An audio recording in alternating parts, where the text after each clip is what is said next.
that's the favorite day for my kids, because wristband day, you can buy a wristband and ride all the rides with just one wristband for the whole day. So it's just a suggestion from a Wisconsinite to a neighboring Iowan. Have wristband day, all right? Your kids will love it. You know, I heard that President Obama is starting his bus tour today. And I heard he wasn't going to come to the Iowa State Fair.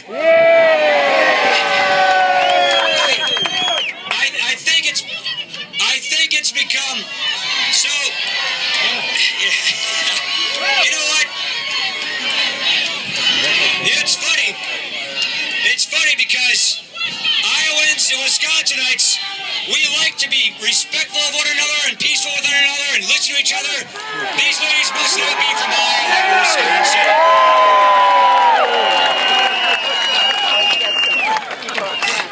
And so, let's see this on here. Kick them out. So, hey, like I said, she must not be from Iowa. So,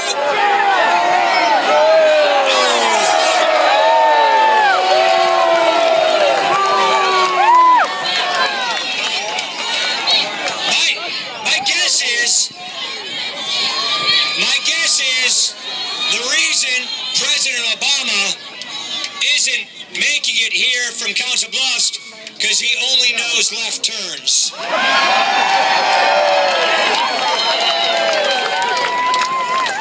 You know, but as you see the president come through on his bus tour, you might ask him the same question that I'm getting asked from people all around America, and that is, where are the jobs, Mr. President?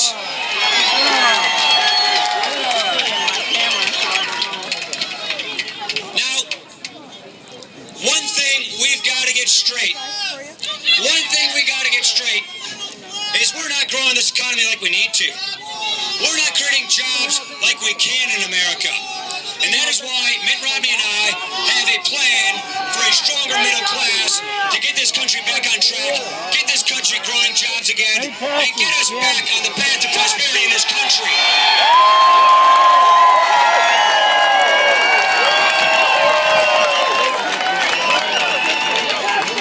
There are 5 things that we're going to do right away that are designed to create 12 million jobs. Number 1, we have energy in this country. Let's use that energy in this country. Everything, renewables, biomass, nuclear, and you know what? Oil and gas, it's here. Let's get it. Let's not keep buying from other countries. We also need our workers to have skills so they can compete and thrive and survive in this 21st century economy. You know what we also need to do? We need to stop spending money we don't have.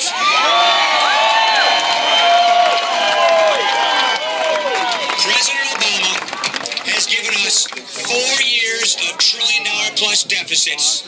He is making matters worse, and he is spending our children into a diminished future. We don't have to stand for that. We're not going to stand for that. And on November the 6th, we're going to change that.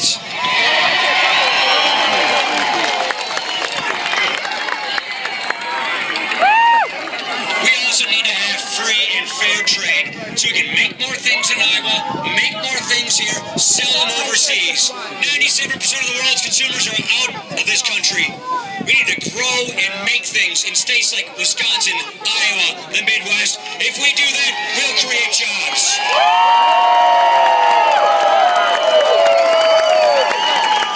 You know what? One more thing.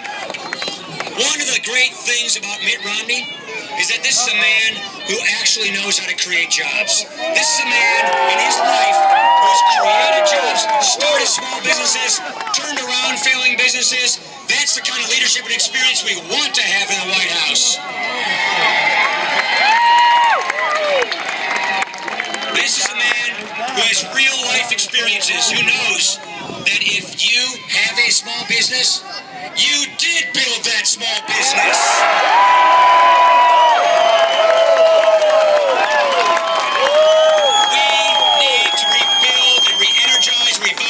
Our small businesses of the country, that's where our jobs come from. I gotta tell you, overseas, which for a Wisconsinite means Lake Superior,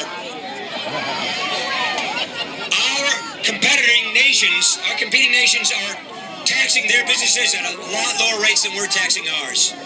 President Obama is telling America's successful small businesses that he wants their top tax rate to go as high as 44%. The Canadians just lowered their tax rate to all of their businesses in January to 15%. How on earth are our successful small businesses going to compete like when we have other countries lowering their tax rates like that?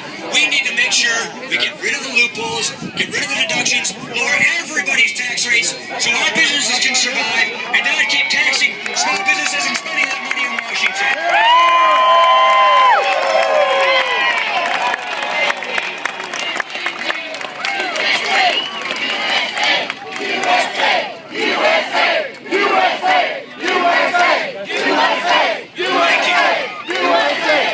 Another thing, we have people who are hurting in this country. People are hurting because we don't have jobs. Families are hurting because they're living paycheck to paycheck and the paychecks aren't being stretched as far as they used to. This is the worst economic recovery, if you want to call it that, in 70 years.